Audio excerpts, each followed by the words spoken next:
Our next speaker is Brooke Graham. She is a certified podorthist. Her credentials include Dr. William H. Scholl College of Podiatric, did I say that right? Podiatric Medicine, the University of North Texas, BCP, which is the Board for Certification in Pedorthics, and the BFA, the Pedorthic Footwear Association. She's going to talk to us today about body wellness and your feet. Please help me welcome Brooke Graham. Good afternoon, everybody. I'm just going to go over, well, she basically did my intro for me. I studied I got my certification with the Dr. Scholl Podiatric, or College of Podiatric Medicine. And most people wonder right off the bat, what is a pedorthist? What is Pedorthics? And basically, it's a science of the foot. It's where how your foot systemically and biomechanically affects you all the way up. It all begins at the foot. It affects the knee. It affects the hip. It moves systemically up the back, the shoulders, and headaches. Everything is connected, and probably the quickest way I can point that out to you. This is a neutral position of the foot, and usually people with high arches, can everyone see the scary skeleton foot? People with high arches have a tendency to strike with their heel, you roll out laterally, and then you crash to toe off to the next step. And what that does systemically to the whole skeletal system, your tibia bone, which is connected to the knee bone, watch the movement of this. I strike, I roll out laterally, I clank down to toe off for the next step. And basically what Pedorthics does, we come in and we do foundation work for your feet so that when your feet strike down, everything remains in perfect alignment. My passion with this began it's been 8 years ago. I'm a little nervous. My mom and I opened 2 Birkenstock shoe stores, and I just was going to help mom sell shoes. And I started to listen to the Sheryl Coulter has been a customer. They would come in, and I would just listen. I used to have plantar fasciitis, and I got in. It was a Birkenstock shoe store that we opened, heart and soul, for those of you who may know. And just listening to the different stories. I had chronic knee pain, and my doctor prescribed me Birkenstocks. And after listening to this for almost 2 years probably, I started thinking, Mom, there's more to this than just us selling these shoes. So I took it a step further, went and studied at Scholl College, and it's incredible. I mean, the different conditions that come in from plantar fasciitis. You mentioned outside that you have that. Nurses, doctors, anyone that spends a lot of time on their feet, systemically, you're going to become affected. You've got arch strain, you've got neuromas, which is the forefoot pain. Like I was saying earlier, it systemically moves to your knee, your hip, your back, your neck. Leg cramps at night when you lay down to go to bed, especially people with high arches that spend a lot of time on their feet during the day. And I'll explain how that works. I think Elsie's passed around, I'll show you. This is the example of the high arch. We'll start there. Sharon has a very high arch, I remember. And what happens, you complain, well, that's going to fall. When you have I'm trying to find the best way to show you guys. Elsie, will you hold this for me? Let me hold it for you, Steve. Hang on to that. Yeah. When people have a high arch, when your foot's in 3 sections. You have the rear foot, the midfoot, and the forefoot. Show of hands who has high arches? Does anyone? Okay. What happens? Do you have any? You raised your hand. Do you have numbness in the legs? You? Did you raise your? Nope. Oh, I thought you raised your hand. Oh. All right. Who raised their hand that had the high arch? Okay. May I ask a question regarding that? Yes, sir. I don't have numbness in my legs, but I have ache, like a person would have an ache in a tooth. Mm-hmm. I have ache in the muscles and the ligaments, not in the bone, but in my legs, muscles and ligament, it aches. Is that kind of like what you mean by numbness, or? It is, and what happens, just like if I were to just turn right now and punch Elsie in the belly, the reaction is that you double over. And people that either have really high arches that have a tendency to supinate, walk on the outside of their foot like I showed you, or people that have really flat feet, you strike down and you roll in medially, What happens there, just like I punch her in the belly, she doubles over. When these guys have too much pressure and they clank the ground, the nerve endings that run, your nerve endings in there, it's literally like they're being fused off and pinched. Well, the average person takes 8 to 10,000 steps a day. I mean, that's just the average bear. People that work at Home Depot, you can only imagine, the concrete floor. Nurses, hairdressers, you're on your feet all day long. Well, if all day long as you're loading your weight on your feet, the fuse isn't meeting the firecracker. There's not enough circulation in the legs to keep the, fatigue happens. It prevents the fatigue. I think what I meant was the circulation in my legs probably is causing the aching in the muscles and everything. Is there a shoe that you can wear for something? Right, we're getting to that. Yeah, and yes, sir, there is actually. There are two different, I carry it, I have a Pedorthic practice here in Dallas, and I carried, we're shoe solutions really for everybody's feet.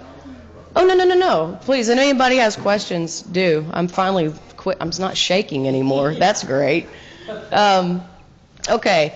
And even you were mentioning like with a toothache, that's interesting. I went to a I don't have a toothache. I was just giving. Oh, right. No. But I was in a seminar. Right. My ligaments. Yes, sir. The bone, Right. not like arthritis. Well, I tell you what, at the end of the session, I'm going to ask for some volunteers to come up, and I'm going to do a gait analysis, and after seeing you walk barefoot, I can see how your feet affect you biomechanically. But just with you sitting there, it's hard to tell, but yes, sir, it does come from the foot.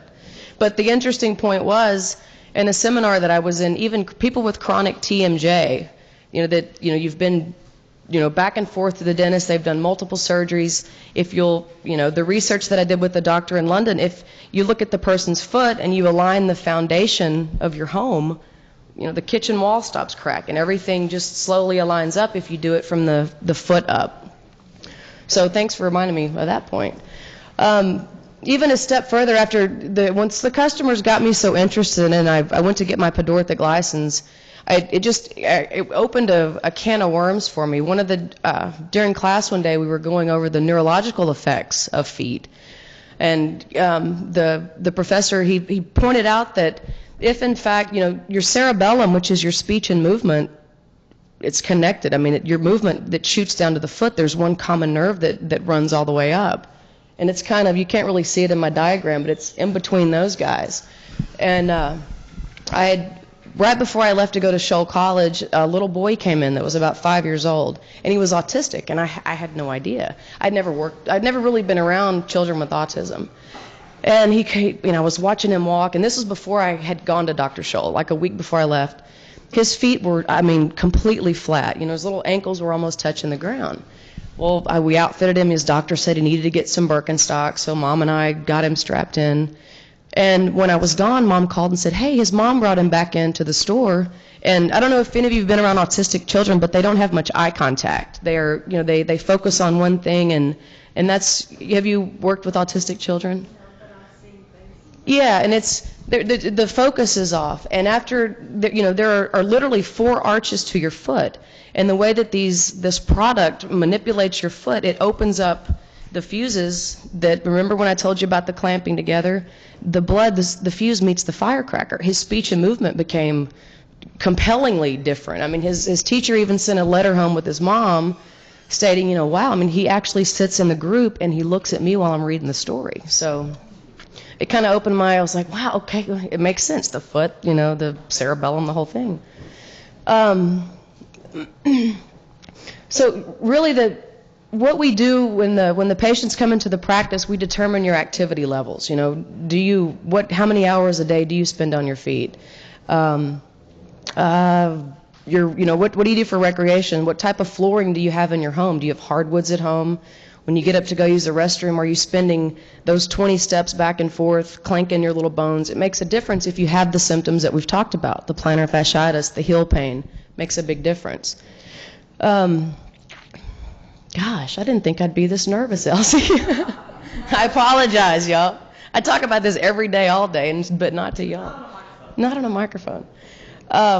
And what we do, too, when you come into the practice, we watch you walk, like I stated earlier, and we determine, the perfect width for the shoe gear that you need. What type of arch? Are you flat-footed? If I put you in one level of arch support, are you going to be able to handle it, enough to even make it through the rest of the day? And what I want to show y'all now, too, when you go to buy shoes, actually, can I borrow one of your shoes? Actually, both, if you don't mind. Yeah. And this is? This is Perky Paula. We met her out back a while ago.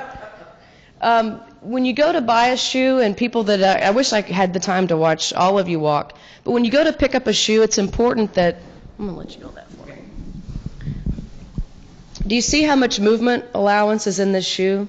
If you have a foot that when you strike, I mean, I haven't seen anybody walk, but if you strike down and you tend to roll out laterally, or you strike down and you pronate, that makes a big difference. You need, the stability from the foundation is definitely what we do, but you can even better yourself by getting a shoe. And the Brooks brand, when I was at Scholl, they had a rep that came in and that showed us, I mean, this barely moves. Do you see how that, all y'all, did you see that? It makes a big difference. On top of that, same thing with this guy. You can barely get any movement out of it at all. People with plantar fasciitis, people with neuromas that have the forefoot condition, there's some twisting going on when you strike in your stance, and it's important that your shoe gear gives you solid foundation when you come down. We met Paula out back, like I mentioned earlier, and she has plantar fasciitis. Well, actually, I'm going to use you as an example because everything that we're talking about, Perky Paula's got it. From diabetes, well, you were saying, we'll do you. I'm extremely flat-footed. I have diabetes. I'm not on insulin, but I do take the pill form. I've got plantar fasciitis. Plantar fasciitis. Plantar fasciitis. It's hard to say. You got to know what it is, how to say it. And I've got bunions. I'm on my feet all day long. I walk literally half a mile probably to my car every day. I work in a huge, big office. It's Citigroup, City Mortgage out of LBJ and Beltline, and it is a huge facility. And Mary, what you walk is down yonder, and you're over here. So you do a lot of walking, and my feet kill me constantly. Just one on each side. Miss Brooks is going to fix me up. Well, yeah, we met when we were out back. What I want you to do, and I want to show you, Paula also has, Perky Paula, also had an insert, which is, it's kind of like a Dr. Scholl gel lift. And then, is it Dr. Scholl? And initially, these guys feel so good because when do any of you have the heel pain, the plantar fasciitis? Anyone? You do? Well, the thing is, when you get out of bed in the morning, you step down, and it's like, ow, you feel as though you've stepped on a tack, literally. And what happens, when you have that plantar fasciitis, there's like a rubber band thing that connects on the bottom of your foot. That's the fascia membrane. And when you have the pronation or the supination, rolling inward or outward, that rubber band can only stretch so far. And it's important to keep it cradled like a baby so that it doesn't literally pull from the bone. That's where the spur comes in. That's stage 2 of the plantar fasciitis. And having something like this certainly softens the blow when you stand down on it. For those of you that do have plantar fasciitis, I would highly recommend going barefoot's the worst thing you can do. But before you get out of bed in the morning, do you do any stretching at all? Just pull your feet up, your toes to your nose about 20 times, and because it sleeps too. Wake it up and let it know, hey, I'm about to load my weight on you. Elsie's going to pass around. These are, this isn't a marketing gimmick. I'm not trying to sell you the things that I have in my booth. They work. I'm certified to do custom orthotics. I do those in certain cases. The reason that I found the Birkenstock product works the best is because your foot has 4 natural arches to it. I think 5, but we're still arguing about that. You have the 2 here of the transverse. They're on either side of the heel bone. You have the medial, you have the lateral, and you have the metatarsal arch, which is really important for people that have high arch, really important for everybody as far as I'm concerned. And it's hard to find all 4 components. It's hard to make a metatarsal, or it's hard to make a transverse arch, rather, which are these 2 guys when you're doing a custom type orthotic. And the way that these guys, are any of y'all familiar with the product Birkenstock? You heard of it? Well, this was actually the first thing they ever made back in 1774, and then it evolved into the ugly sandals like what I've got on. But and they are. But there's, and then there's a Birkenstock product, yeah. The secret to them, I've been working with Sheryl forever. The secret to them and what I found that works with plantar fasciitis, if you have a rear foot condition, arch strain, or a forefoot condition, they've worked for almost 99% of the people I've dealt with. Over there, that was one of them. Oh, and I forgot, I'm sorry, this is Elsie Marino. She's retired with DISD. She was the athletic director. And now she's at Bryan Adams High School. And she's now retired and golfing all the time. Walking a lot, and that's where she came into play. Yeah, sorry about that. I'm a believer too. I'm taking off. Yeah, she's got hers in. But the thing is, it's literally when you're, yeah, they do. She's got a really high arch, and that's the difference in the two. So does Sharon. There's different levels of the supports. But it's important when you have that plantar fasciitis to take the twisting motion out of the foot. And when I'm going to pass around, it's easier to see in the sandal. This is the same thing as what I've got in my hand. This is the back portion of a Birkenstock, okay? And I'll pass them. You can kind of see the 4 different notches. When your heel bone strikes down, the 2 transverse arches, which catch her right here. Well, can all of y'all see that well enough? Kind of see the contouration of the footbed? When you strike down with your heel bone, these 2 guys, they catch that front fatty pad. And there's, if you tend to supinate or pronate, it's going to guide you upon heel strike. Obviously, the big chunk does what it's supposed to do. It feels the impact if you're high arched. If you're flat footed, they hurt a little bit at first, and that's you, and they're going to hurt a little bit. When you're flat-footed, you have muscles in your feet as well. It teaches your foot. It can't roll in and pronate. So it takes about 2 weeks to get used to, but your muscles in your feet, when you don't go barefoot and you keep arch support under them, they change. I mean, your ligaments will change, the muscles in your feet. You can see all the red meaty substance. That's all muscles in your feet. And they also have the lateral arch over here, as well as that metatarsal pad I was talking about.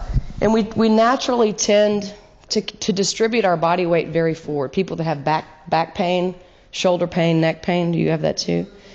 Well, look how big your heel bone is. So even when you're standing completely, barefoot, your gait is inclined about that much. Depending on shoe gear, 2 inches, you're like this. Well, physically, I can't pick my feet up and move right now. So this portion of me kicks in so I can take a step. The purpose of the little inserts, like what Elsie's got in, or any Birkenstock product for that matter, there's the heel cup. It does this. And all that did was shut off my sciatic nerve. My back is no longer in use. Do what? Oh, yeah, I want to show them the balance thing. This is really interesting, too. I'm going to have you, let me put this up. I'll kind of show you how the effects of the inserts work with your balance. Okay. She doesn't have the inserts. Come over here in the middle of the screen. I'll grab those. All right.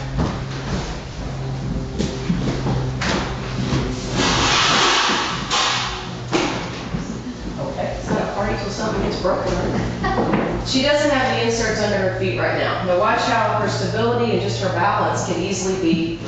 We'll do it again, because it's until you see it with it, it's Hard to do it yourself. yeah. And it's very easy to pull her forward. Elsie has a high arch. This is the high arch footbed. It literally holds her bony structure of her foot. It supports it like the foundation work of your house. That's fun. It's like magic. Pull the gate. But her balance is much better. She can rock back and forth. And it's hard to pull her forward and for her to lose her balance. And that's the propulsion of your step. You heel strike, you have mid stance, and then you toe off. That balance, your 8 to 10,000 plus steps a day makes a difference. Systemically. So let's do an example. Yeah, I want to do a perky follow. I'm going to do a roll up your pants for you, so I can see your feet. Okay, flat-footed. Flat-footed, let me grab this. Okay, now try not to focus that everybody's watching you walk, but just take a few steps towards me. I'm more nervous than she is. Okay, turn around and go the other way. Now what I'm noticing in her, she naturally has a high arch. Okay, come back and come this way. Naturally, but they've fallen, yeah. I've been like that all my life. Really? I had scoliosis, so that may have something Yeah, I have scoliosis too. I'm falling apart. No, you're not. The things that you had, remember when I showed you Paula's shoes? The movement that she has, when she strikes down, do it again. Let me watch you walk from behind one more time. She's got this pattern going on. Here, hold this for a second, Elsie. When she strikes down, she strikes, she rolls out on the lateral side just for a split second. And when that happens, it's kind of hard to show y'all in here, but if you can everyone see down here? She strikes, she rolls out. There's a lot of space between the floor and her big knuckle. So that clanks to the ground and she pushes off. Clank, just like that. That's her stance. She supinates and then really rolls into pronation. That's probably why I have bunions too. That's why you have the bunions. When you have a high arch like that, when you put a lot of pressure on this knuckle, your foot literally shifts into that position. Well, you can't walk that way. So these guys go that way, they curve that way to compensate the lack of balance. That's where bunions come from. You got to put your body weight in the middle to get them. Your heel doesn't need the brunt of your weight. Your forefoot doesn't. This is where the brunt of your weight goes. So you have to put something under that to keep it level. Does anybody have any questions? I was going to ask about the bunion issue because my right foot Mm-hmm. pulls out. And I guess it started when I wore cowboy boots. The heel was so high, and then after I wore it so long, it created a lot more pain. My dad's the same way. The thing is, the high heel, certainly, if you elevate your foot, all of your body weight is now on the front knuckles, Oh, sorry. When you elevate your forefoot, like in a cowboy boot, that's about the stance of your foot to be. Well, all of my body weight is down there. Your feet are going to go one of two ways. Some people's curve this way. 9 times out of 10, that toe's going that way to compensate the lack of balance. But when you wear cowboy boots, if they're too, your foot will take on the shape of the shoe you put it in. That's why I always, say wear the big oblique toe box shoes. Let me take a look at if you don't mind. Going back to when Paula was mentioning that she's diabetic, and I'm assuming that you probably have numbness, the restless leg syndrome. Probably. Yeah. Like when you lay down at night, you just kind of feel like you're plugged in, like just kind of a zzz. Yeah, occasionally. My hands, my arms, everything. Well, I do a lot of diabetic neuropathy clinics, and what I found with them as well, it's a circulatory issue. And remember when I said that there's so much room between her big knuckle and here that they clank down? Remember when I punched Elsie in the belly and she doubled over and they clamped together? It's the same thing. You have to have the metatarsal pad and the Burke product. Let me toss this back to you. Literally, if you watch my hand, when they come down, they clamp. When you have something that plugs that pressure point, it lifts and separates, just like that. And that's in either those footbeds or any of the sandals. And every step you take when you go to toe off, you separate, open the nerves, the flow it's like a second heart. When that happens, your toes grip too. They spread and grip. So you've got double circulation working, less fatigue, and So it would help neuropathy as well? it helps a lot with neuropathy. A lot. The clinics, I probably had 15 to 20 ladies in the clinic, and they were all, it was like I went to a retirement home, and they were 65 plus, and when I brought out my Burke sandals, they were like, look lady, But, yeah, they're not, but after wearing them, they'd come back and got the black patent with the diamond buckle and all this. So, yeah, this is something a little newer, the Sparta. But, yeah, it's, yes, sir.